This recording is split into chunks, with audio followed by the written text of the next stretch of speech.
Bonjour, je vais vous présenter ma recette de pizza au poulet curry. Donc je vais vous montrer les ingrédients que je vais utiliser. Tout d'abord une pâte à pizza faite maison. Je vous montrerai dans une autre vidéo comment je la fais. Ensuite des allumettes fumées ou lardons fumés, la marque que vous voulez. Ensuite de la crème légère semi-épaisse. Donc là c'est 20 centilitres que je vais utiliser pour toute la pizza. Bien sûr du poulet que j'ai acheté en boucherie, du blanc de poulet, du gruyère râpé et en assaisonnement du sel, du poivre et bien évidemment du curry.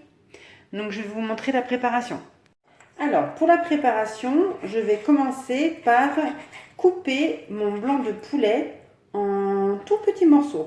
Donc voilà, je vous montre un petit peu comment ça se passe. Donc, je coupe d'abord en tranches, ensuite voilà, en petits morceaux, bien sûr en faisant bien attention à vos doigts de ne pas vous couper.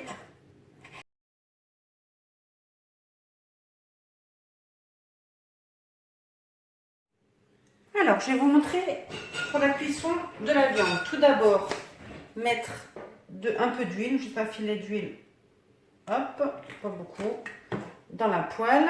Après, là je mets puissance 5 sur mes plaques à induction.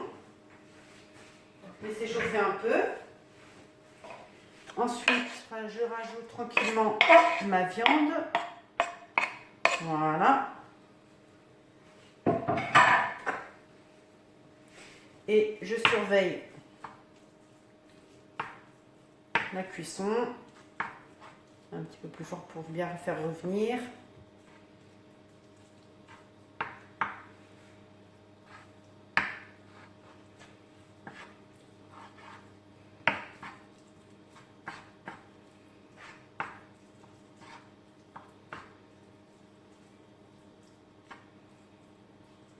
Voilà, on attend un petit peu que ça commence tout doucement à colorer.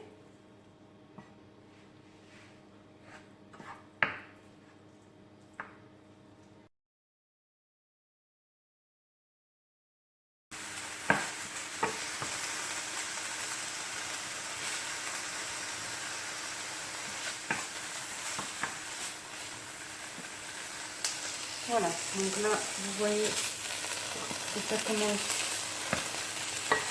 un petit peu à colorer. Je vous montrerai ensuite.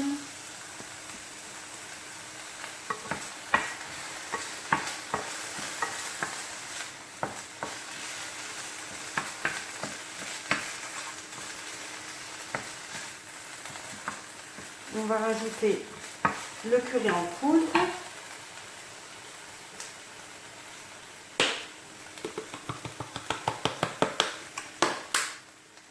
Voilà, moi je l'ai mis au hasard, hein. J'en mets une quantité comme que c'est le goût. Après, c'est à chacun d'adapter en fonction de ses goûts. On continue de mélanger.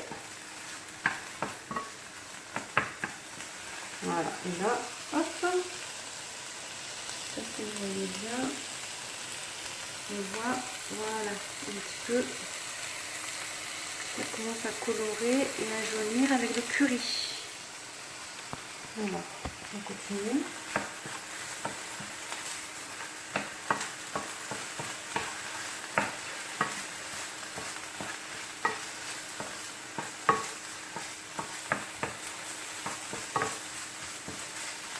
Voilà, donc là, voilà, là c'est pas mal au niveau de la cuisson. Donc je vais diminuer et rajouter la crème fraîche.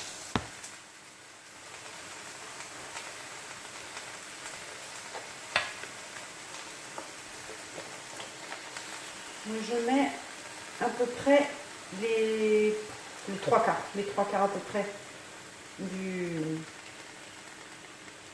de la crème fraîche. Bon, là je mets tout parce que c'est un reste que j'avais d'hier, mais il faut mettre les 3/4 à peu près. Et après, là, on continue à mélanger. On rajoute le sel et le poivre.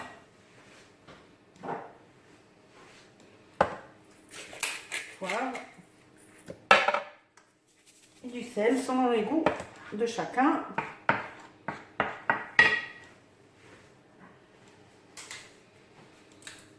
Et là, hop, du coup, je vais en rajouter parce que je n'avais pas assez dans l'autre.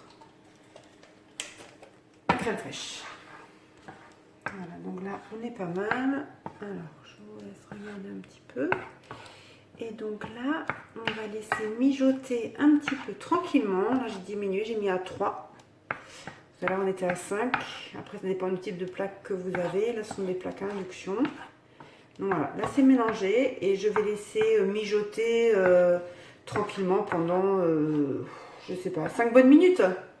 Voilà. Et je vous montrerai après les résultats. À tout à l'heure. Alors, pendant que la viande continue de mijoter tranquillement, je vais m'occuper de la pâte. Donc, je l'avais faite à l'avance, je l'avais congelée, puisque j'en fais environ 1 kg de farine à l'avance. J'ai décongelé donc du coup mon pâton de pâte. Voilà, donc là, je vous montre. Voilà, là, c'est comme ça. Donc, je vais, comme vous l'avez vu, j'ai mis de la farine sur mon plan de travail. Et donc là, je vais travailler ma pâte avec de la farine en la malaxant bien. Voilà, elle a pu gonfler un petit peu. Si j'avais pu, j'aurais fait gonfler un peu plus longtemps. Mais là, je l'ai sorti un peu trop tard. Je l'ai sorti ce midi. Idéalement, il aurait fallu le sortir le pâton le matin. Comme c'est l'hiver, il ne fait pas très chaud. Ça a un peu plus de temps à gonfler. Mais là, j'ai déjà fait comme ça. Et ça va bien se passer. Donc là, ensuite, on étale. Donc, voilà. Si ça colle un peu, il ne faut pas hésiter à rajouter de la farine. Parce que de toute façon, il en faut quand même pas mal. Voilà, ensuite, on continue. Donc la pâte, je la mettrai après sur ma plaque du four, sur du papier sulfurisé. Donc après, si vous avez une plaque à pâtisserie, à pizza, c'est aussi bien. Mais après, la plaque du four va très bien. Donc, du coup, voilà. Il faut y aller, il faut étaler. Il ne faut pas hésiter à y aller. Il faut la retourner de temps en temps. Étaler des deux côtés. Comme il y a de la farine sur mon plan de travail, ça permet de mettre de la farine un peu partout sur la pâte, au recto et au verso. Voilà. Donc, hop. Voilà. Alors, on aime bien quand elle est fine. Donc, du coup, je l'étale au maximum. Après, si vous la préférez plutôt moelleuse, n'hésitez pas à la faire à moins l'étaler.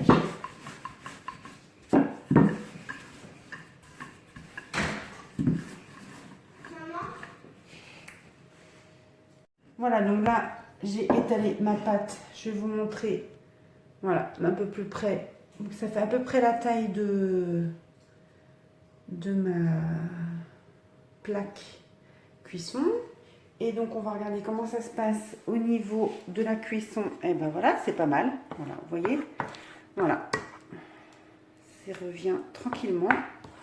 Et du coup, ça permet, de laisser mijoter comme ça à découvert, d'épaissir un peu la sauce. Parce que sinon, elle est trop liquide et bon, bah, sur la pâte, ça coule un peu trop, donc c'est pas terrible. Donc du coup, voilà. On va laisser encore mijoter un tout petit peu. Et je reviens vers vous. Donc là, comme vous le voyez, j'ai mis ma pâte sur du papier sulfurisé. Donc je l'ai porté tranquillement pour la mettre. Et là, je finis de l'étaler à la taille du papier. Pardon, excusez-moi. Et ensuite, je prends du coup mon papier et je le glisse sur ma plaque. Et ensuite, je vais m'occuper de la garniture.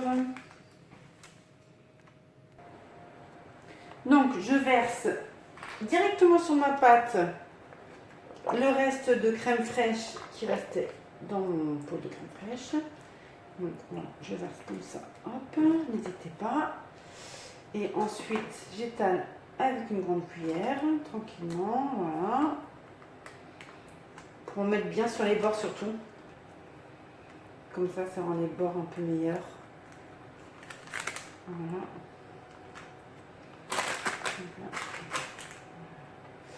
Une fois que c'est bien étalé, on prend la poêle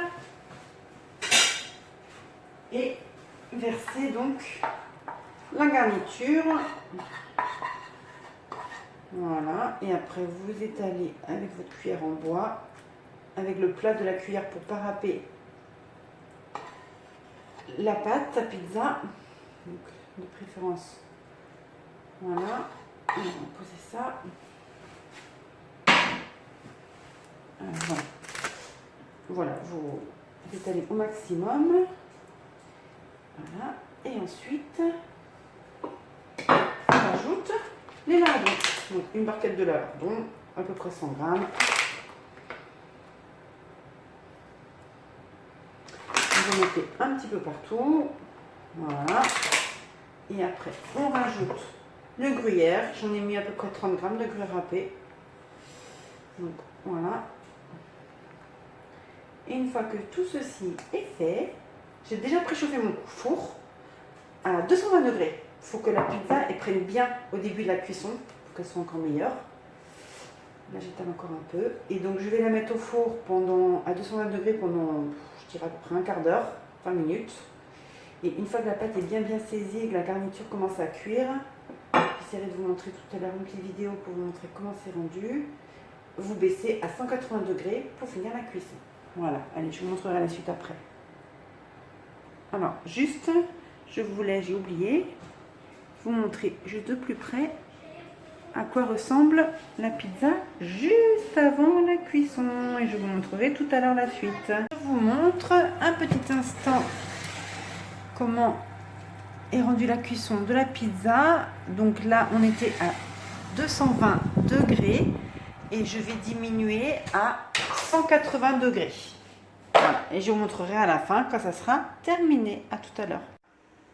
La cuisson de la pizza, je vais vous la montrer de plus près.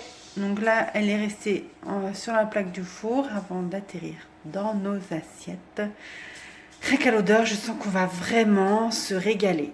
Donc, je ne sais plus si je vous l'avais bien dit, pour la cuisson, 220 degrés dans four chaud pendant 15 bonnes minutes, puis baisser à 180 degrés pendant 15 bonnes minutes. Et puis voilà, le résultat doit ressembler à ceci. Bon appétit!